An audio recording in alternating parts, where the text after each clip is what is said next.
Welcome back to the Exploring Growth podcast. In this episode, we explore what it looks like to move from a marketing manager role to a marketing director role inside of a growing nonprofit organization. My guest today is Robert Edgcomb from SMA Healthcare. Hope you enjoy. All right, Robert, thanks for being here. I appreciate you having me, Lee. Yeah, definitely. So let me give a quick introduction and we'll jump into this conversation. So Robert and I were having lunch the other day, actually, and we were talking about his transition, or upcoming transition from marketing manager to director.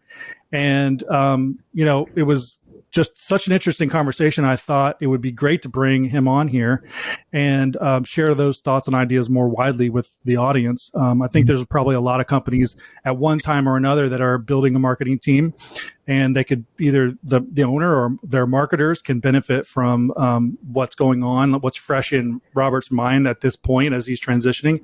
These are the kind of things that I don't think get talked about as explicitly. I think a lot of times on podcasts, we'll talk more high level about things. And, but this is just like the raw, here's an actual person that's actually, getting promoted. And so I think it's going to be really cool to see what's on his mind. Just background, Robert and I have been friends for probably about 3 years or so. We attend the same church. And as I said, he's currently the marketing manager at SMA Healthcare. And I'll let him kind of talk a little bit more about his organization. Robert got his master's in strategic communication from Washington State University. And prior to this role, he was in a social media specialist role, creating a bunch of cool content that, in my opinion, I've seen some of it, was very unique to his industry. I don't really see a lot of that happening in the nonprofit space. So as he's going through the transition from manager to director, I know, his responsibilities are obviously going to change. What he's owning is going to change. I'm sure he'll be challenged in a lot of new ways, but he's excited about this next step. So let's get into the conversation. Thanks a lot, Robert, for being here. I appreciate you having me, Lee. I'm excited for the transition, and it's been a really exciting 3 years, and I'm ready for more and an opportunity to grow with SMA. With SMA Healthcare. Cool. So let's do this. Let's start out by kind of framing out SMA, the business you're in, maybe the industry you're in. I know it's a nonprofit. That I think will give us context for any of the perspective you have on what we're going to talk about. Okay. Yeah, as you said, SMA Healthcare is a nonprofit. We are a behavioral healthcare provider in a 6-county area in Northeast Central Florida. We provide services to individuals who are dealing with a variety of mental illness and or addiction. And we provide a pretty comprehensive set of services to treat both of those things, sometimes both of them at the same time or separately. So that's kind of the broad overview of what we do. I don't want to get too specific or too into the details. Sure. But we have about 950 employees. Like I said, we serve 6 counties. And in our last fiscal year, we served just over 26,000 clients, provided treatment services to them. Yeah, that's great. So sizable organization, needs a lot of marketing help, support to everybody in operating at every level. So that's great. I mean, and it's a service, obviously, that we're seeing more and more in need of. So, this is not something that's going away by any means. Let's start by kind of talking specifically about what you've been doing in your current role, right, as marketing manager, just to sort of set the stage for, where you're coming from. Over the last 3 years, I have kind of done a variety of work. I have a lot of content creation, developing graphics and videos for social media, developing those skills. When I came in, I didn't have a lot of those skills, but I've been given the opportunity to grow, to build those up and to learn and try new things. So I've been doing a lot of that. I do a lot of most of our communication work. So if we have to send out press releases or emails to media or any contacts like that, or if I need to coordinate speaking engagements or get somebody to do an interview, I handle a lot of that work as well. And then some of our internal communication, which has kind of combined both the content creation and communicating out to staff. I've done some projects along those realms as well. Just doing a little bit of everything, but it's really centered around that content creation and social media management. Gotcha. So that I kind of think of those roles as sort of the practitioners, right? You're actually getting your hands dirty with creating video, or coordinating at best. And so now as we're talking about, you're moving from manager to director, I'm sure there's probably going to be a lot of different duties or responsibilities. There's probably going to be, more systems that have to be put in place, or maybe a team you have to build up. I'm interested in all of that. So tell me what you're thinking, and then what maybe the organization's thinking about how you're moving into that role. Okay. I'm going to give you a little bit of background about our marketing department. Okay. When I was hired 2 months after our director was hired, and we were the first marketing department for our organization, first formal marketing department. So we've been given the freedom and the opportunity to kind of build what we want to build. And over the last 3 years, we've done a little bit of this and that in terms of content, and in terms of real strategic marketing. But a heavy focus for us has been our brand, building our brand, establishing it, and managing it, which is really helping us as we prepare to move forward with our work in the marketing realm. Really looking at having a more strategic approach in what we're doing, and a more targeted approach, and not just being this, let's do this project, let's do that project, but really looking at our goals and our objectives and our strategies, and building our work around that. But as I prepare for this transition, one of the big things that I know I'm going to have to do is I'm going to be in charge of the department. I no longer, have the freedom to defer, to go to my boss or go to others and say, hey, what do you think about this? It flips. People come to me and say, hey, what do you think about this? So just preparing myself to know that I'm in charge of the department. So if we succeed, that falls on me. If we don't succeed, that also falls on me. So having to be prepared for that. Other thing I'm going to have to do within managing the department is managing a staff member. Over the course of the next couple of months, we're going to be looking to hire a new graphic designer that'll fill my role, but somebody who actually has that background and someone who can really be involved in a lot of our content creation. So I'm going to be focused on that as well. And so I'll have a staff member alongside of me. And so that's something that'll change when I step into this new role. One part that I don't know if it's good or bad yet is an increase in meetings that I need to attend. Right now, I don't have the luxury of doing that. But when I step into a director role, there's more meetings that I need to be involved in, because I need to be aware of what's going on across the organization. So those are kind of some big things that I know that I'm going to have to step into when I move into the marketing director role. Yeah, definitely. And so, if you're stepping in some of these other business meetings, I would think, right, with leadership, what is that going to look like for you? I mean, are they wanting you to come into those meetings, and how are they thinking about that? Are they saying, okay, we know, well, let me ask you this. Was your previous, because I think you're going to be taking over from the current director. So was that person in those meetings? And then, how were you function moving forward? He's in pretty much all of the big leadership meetings, has a seat at that table, and is part of all of the conversations. Those teams of people, when you sit at that table, you're involved. You're not just a body in a seat. There's a lot of engagement, because you look around at that table, you have smart, capable, hardworking people who bring a lot to the table in different areas. Some are more operational, some are clinical, and some are more business minded. But it's a collaborative group that when you sit down at that table, like I said, you're part of the team. It's not just I'm here to listen. No, there's engagement. And through those meetings, my boss will come back and give me updates about what's going on. And if it relates to, work that we're already doing, or he'll bring new ideas to us, or projects that we definitely need to be working on. And so I think that'll be the perspective when I sit down, is getting a real good pulse about what's going on in our company and really in our industry.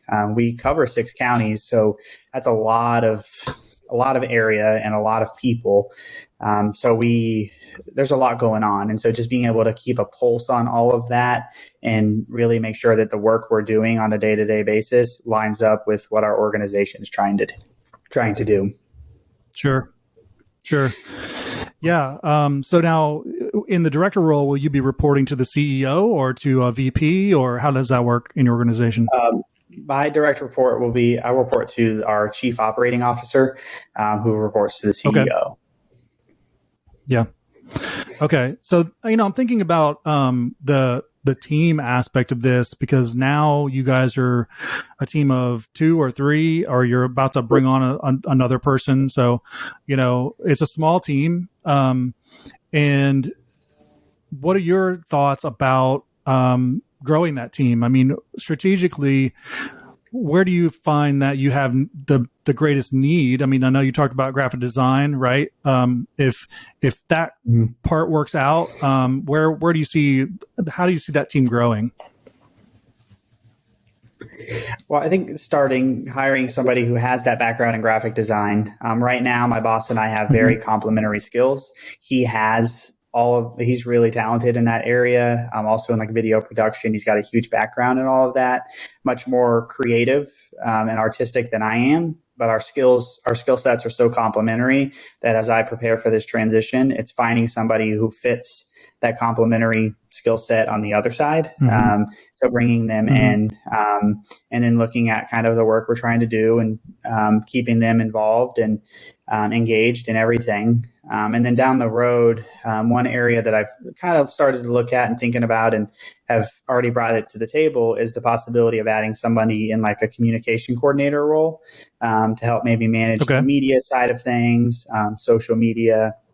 And then one piece is developing information or bullet points or whatever it may be to prepare some of our leadership team when they have to go to Tallahassee or the state for legislations. They're able to provide some of that information so they can advocate on behalf of our organization. So there's some areas in there that's another position, but that's a little more long-term as I start to settle into my new role. And then another area that I've started to talk about and have been kind of kicking this can down the road, but we haven't really been able to get it moving, is bringing interns in. I'm a big proponent of development. Bringing somebody in who's still in school, give them a chance to get some experience, develop some of their skills, give them real world interaction with either our industry, both mental health or behavioral health services or marketing. But also it allows us to be able to do a little more when we have like an intern with us. We're able to throw more projects out there and just keep that ball rolling. So those are some vision I have for the department.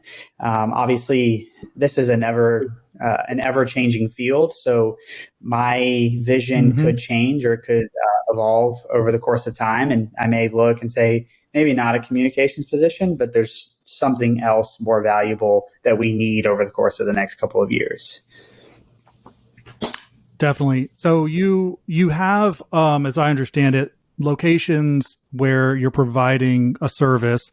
Can you reach out to some of those people at the location to assist you in any way to maybe help create content or put marketing pieces on the front line? I'm trying to think about your team as not necessarily full-time hires or part-time hires, but people that are existing in the company that can help you build before hiring. Is that an option?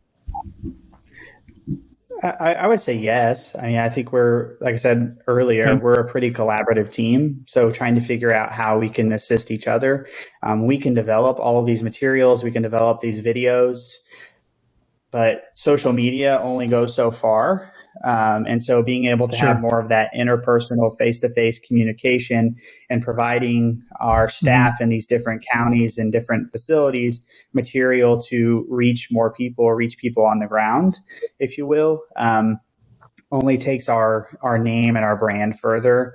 And then also having conversations with them about, referral sources in the area, whether that's just, this is generally speaking, like doctor's offices or Sure. other medical locations, bringing them materials or developing some Mm-hmm. sort of like email template to reach out to them to try and just kind of put our name out there and continue to bring more clients in through the door.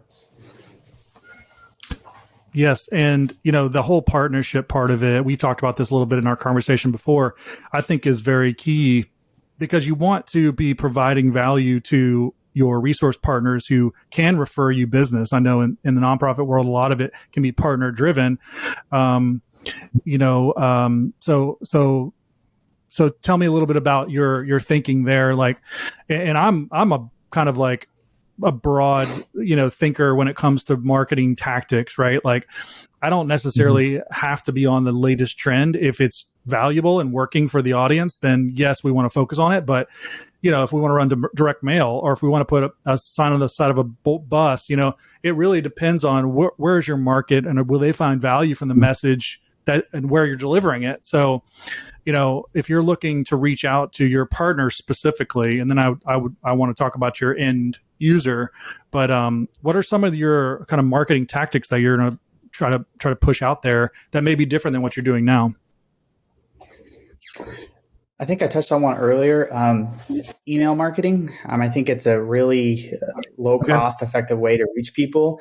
But in order to do that effectively, I need to think, what information do they need? Not necessarily what information do we want to provide them, because we've got that aplenty. Sure. But what are they looking for? Yeah, sure. And what's gonna get them to respond?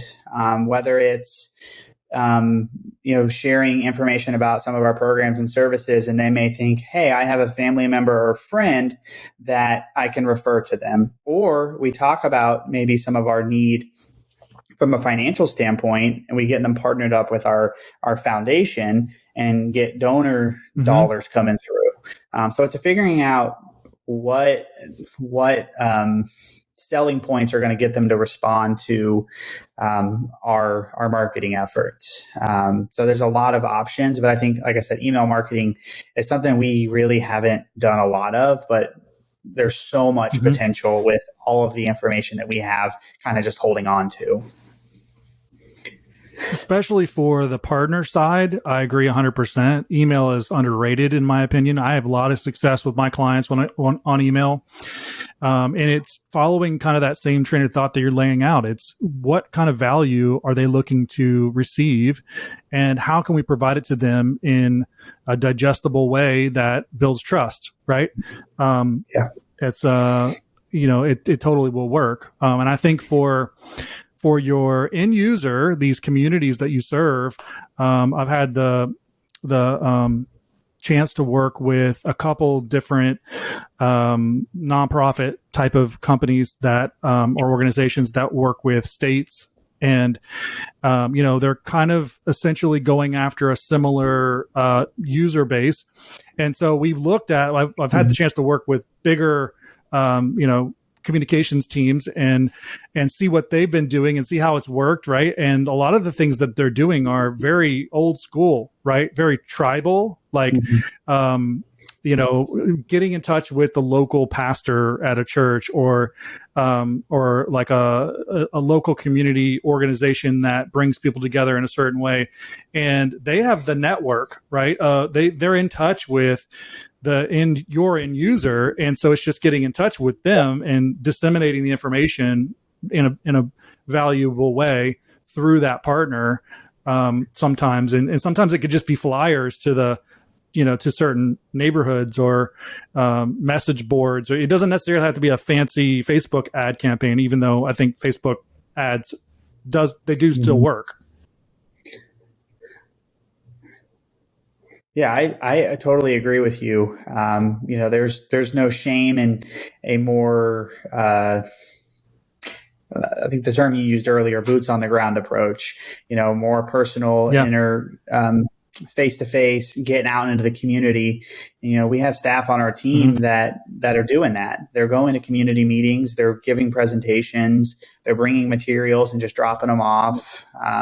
One idea that my boss and I have kind of kicked around and don't know the feasibility of it, but is developing a pretty simple brochure or card that has some of our information, and getting them on public transportation like buses. A lot of our client base maybe are using that to get to and from their appointments, and so having that readily available for them in a place where we know they're going to be is an idea that we've talked about. But stuff like that is knowing where our client base is and then reaching them directly, because they may not be on social media. They may not be on their phones all the time and are going to go to our website and find that information.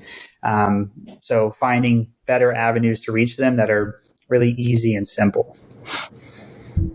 100% agree. And I think at that point, it just comes down to creative on those ads. And inside the creative, it's all about the copy, right? Now that we're down this sort of marketing tactic rabbit hole, I've seen that the simpler, the better, so a way to like just very succinctly communicate what it is, how you solve a problem for them, that at a glance, they're maybe drawn by an image or they're drawn in by the visual, and they can discern what it is that you do in an instant. And maybe there's a QR code. I've seen that those actually work pretty good. Or what I've seen on my side, and now as you're kind of bouncing around ideas, something to consider is our text campaigns, right? And some of them can be costly and pretty risky, but there's ways to do it that are less costly. But text the word rent, to 99941 to learn about X, right? And so if you're playing, if that one keyword is playing to the problem they're trying to solve, you're going to find a way to get them to become aware of you. And if they see that bus with that same creative, it makes sense every single day, there's a more likelihood of them, because, a lot of people have phones, right? They may not have a desktop computer. They may not have internet at their home. I'm thinking of the underprivileged communities that are kind of marginalized, and having kind of worked with some of these communities and trying to get them to see that there are solutions for them.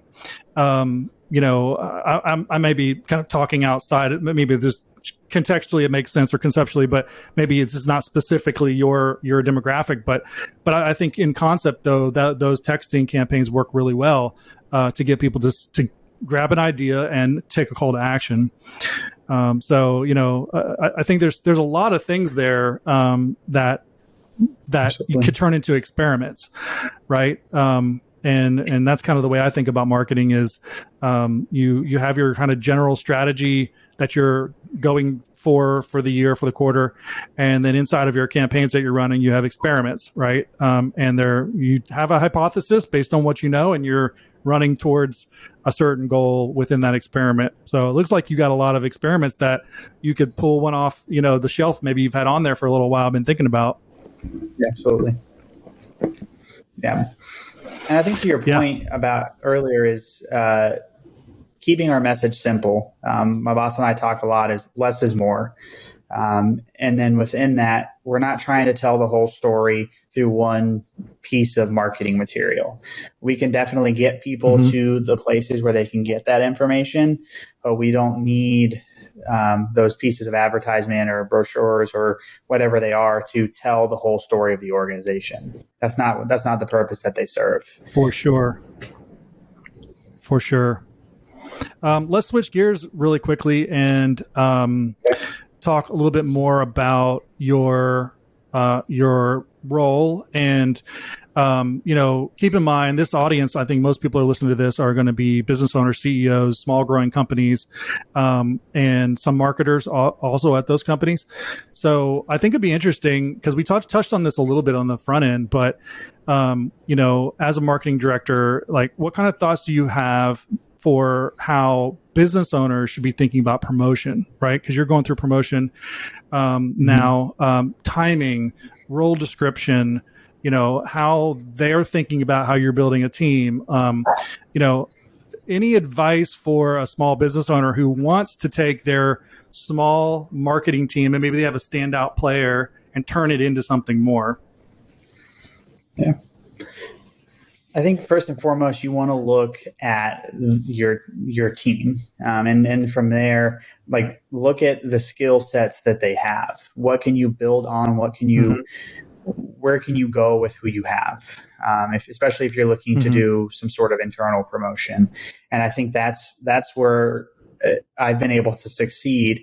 Is our organization has taken our department, and I'll talk specifically about me, and has built upon my skills, given me an opportunity to develop more and to grow in different areas, and given me a chance to kind of stretch myself. But they're really relying on what skills I bring to the table and not trying to get me to be something that I'm not, which is part of why, as we make this transition, the position I hire is an area where I'm not as strong.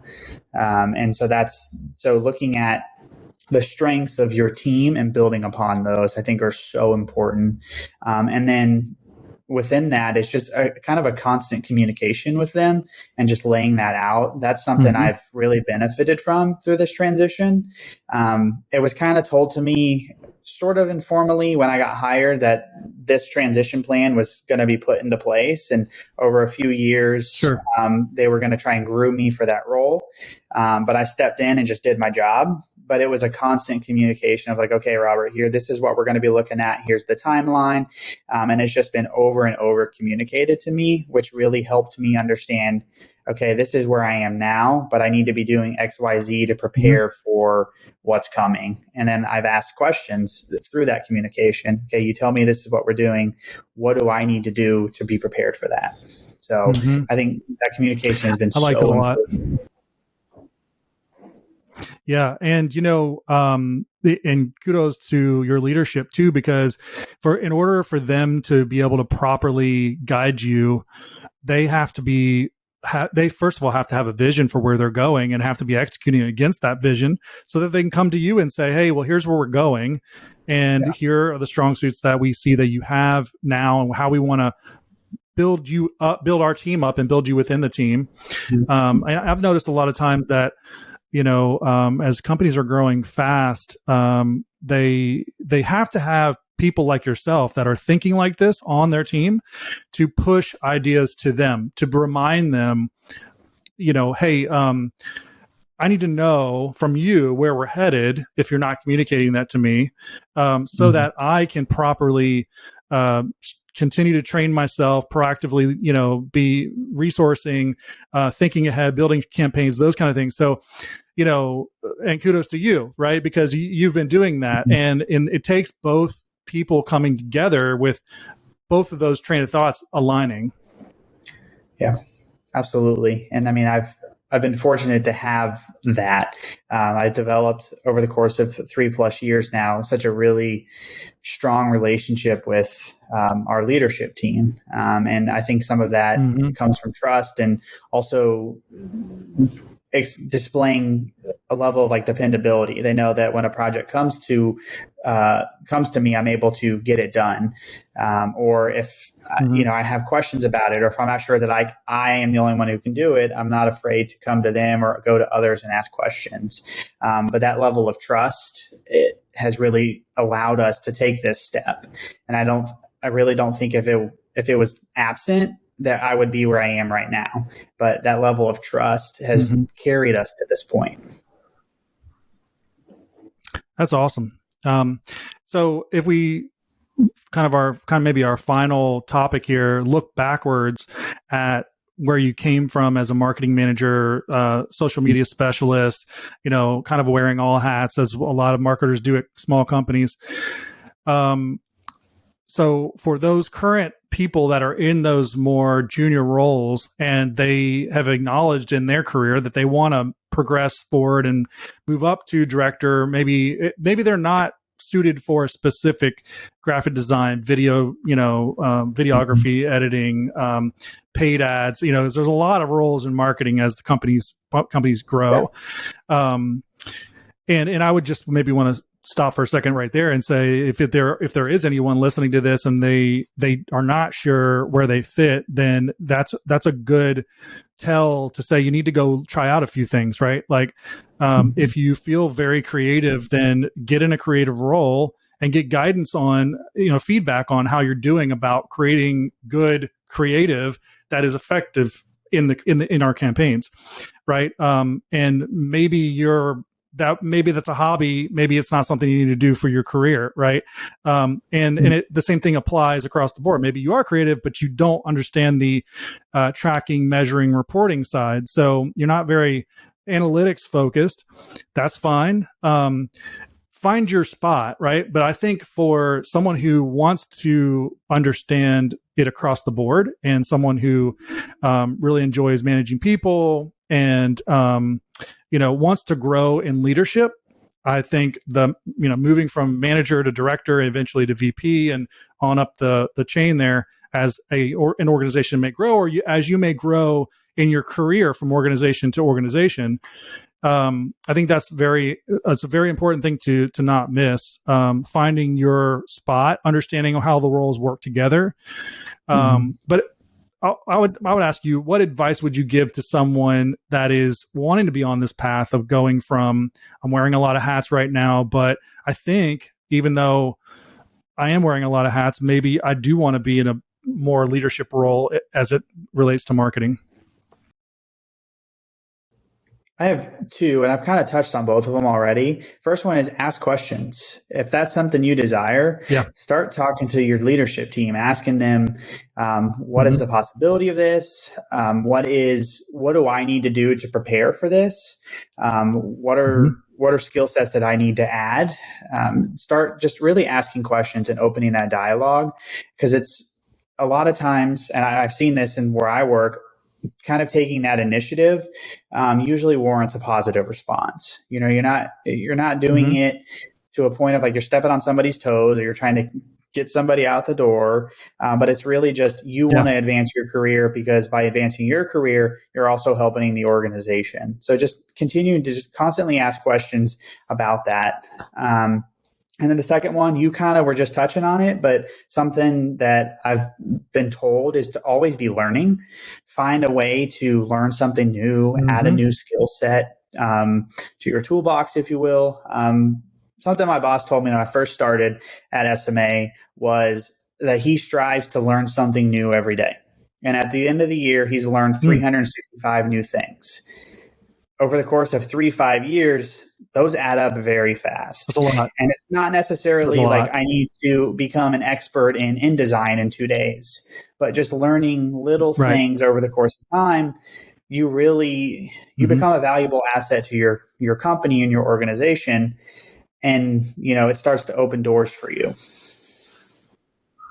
The power of consistent learning that's a pretty powerful thing. I mean, actually, I love the InDesign analogy, because if you were to say, okay, I think that graphic design is where I'm going to be best suited and I'm going to go for it. Okay, I need to know everything there is to be an effective graphic designer.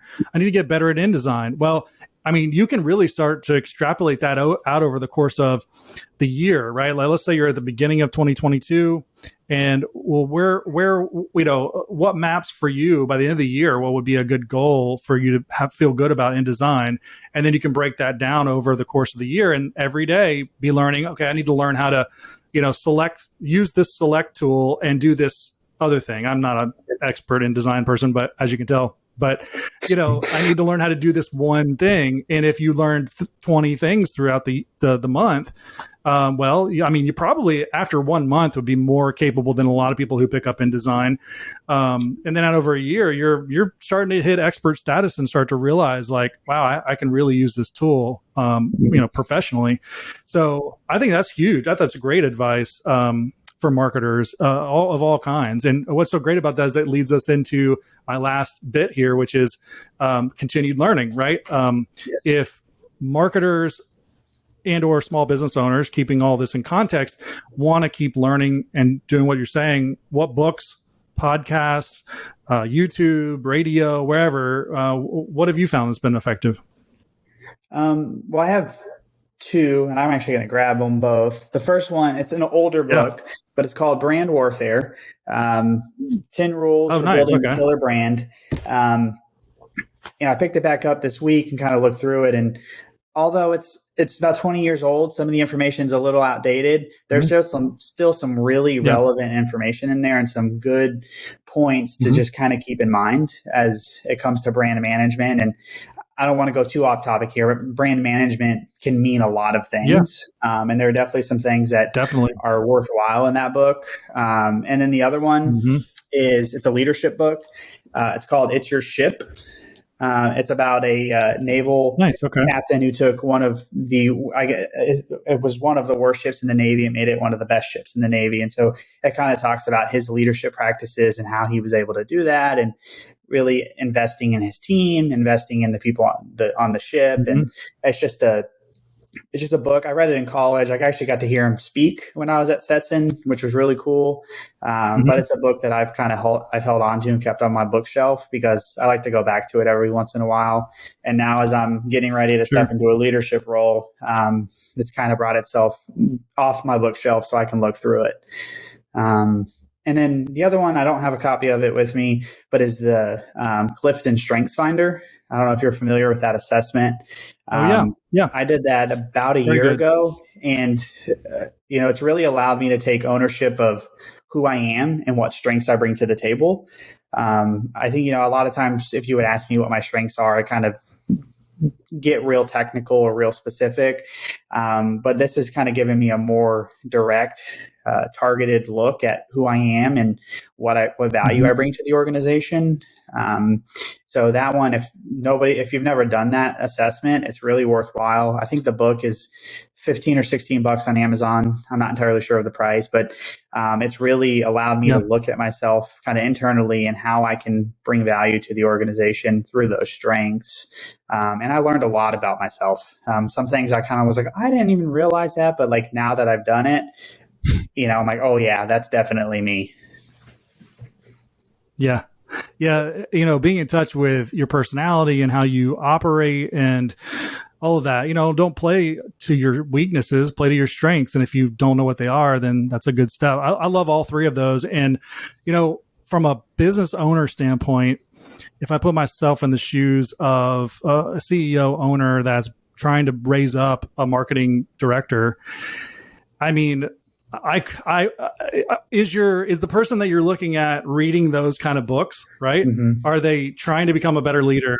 Are they looking at internally, introspectively who they are?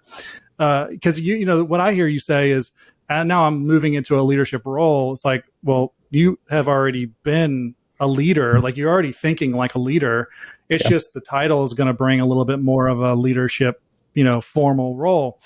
And that's what an organization needs. They need people who are already exhibiting leadership qualities, and already thinking like that. They're growing personally, and they want to grow. So that, if someone's coming to you and asking you more and more and more about where is this going, and not from a pay standpoint or benefits or all the extemporaneous things, but from a, hey, I'm trying to get better and I can see an opportunity for me to get better here. What does that look like in the organization? Which is all the things that I see you doing. That is the person that you want to promote, and you give them a reins and say, hey, I know you're not going to know how to do everything, but I want you to figure it out because I think you're already on the path to figuring things out. So, good work. And, I think you got, a bright future ahead as director. And it would be, it really depends on how much of the reins they give you, so you can do what you can, but there's so much you can do now, now that path is paved. And I think you're thinking about the right way.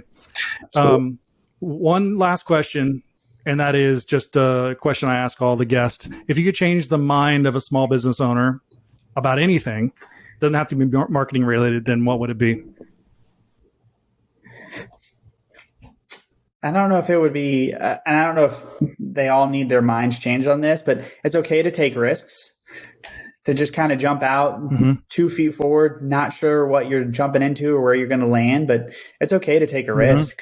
I mean, I've seen that in my work. I've seen that in other industries who have done that, and it's been successful, but sometimes it doesn't work, but it's okay to take a risk, because I think if you're not trying something new or trying to be creative, like you could end up falling behind. But I think to sum that up before I start rambling is just, it's okay to take risks.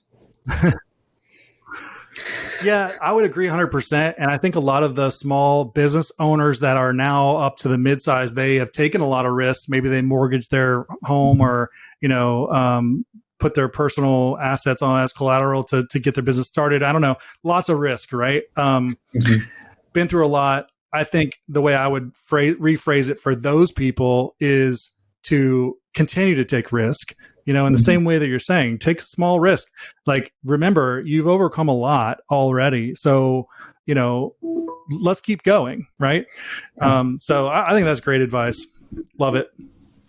If people want to find you, where can they go to find you? I know you're on LinkedIn. Yes, LinkedIn. Just search Robert Edgcomb. You'll find me in the beard. You can't miss it. If you find a picture of somebody without a beard, It is not me. That is a very updated headshot. And then if they want to contact me, my professional email is, I'll spell it out, Edgcomb, EDGCOMB @smahealthcare.org. I'm happy to collaborate, touch base, bounce ideas. As I said earlier, the advice I gave is to always be learning. That advice applies back to myself as well.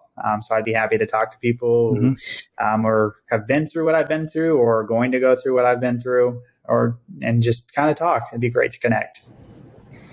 Yeah. Love it. Thanks again, Robert. Glad to have you on, and we'll be talking to you soon. Thanks, Lee. I appreciate your time. Hey, I really appreciate you tuning into this episode of Exploring Growth. I'm trying to get this in the hands of as many growing businesses as possible so they can take this practical wisdom and deploy it in their companies or with their teams. If you're getting some value out of this show and know someone who should listen as well, would you consider sharing it with them or leave a positive review on the platform in which you're listening or watching? YouTube audience, leave a comment below with something you liked or your perspective on what we discussed. I'm grateful for everyone that tunes in every week. Let's keep exploring.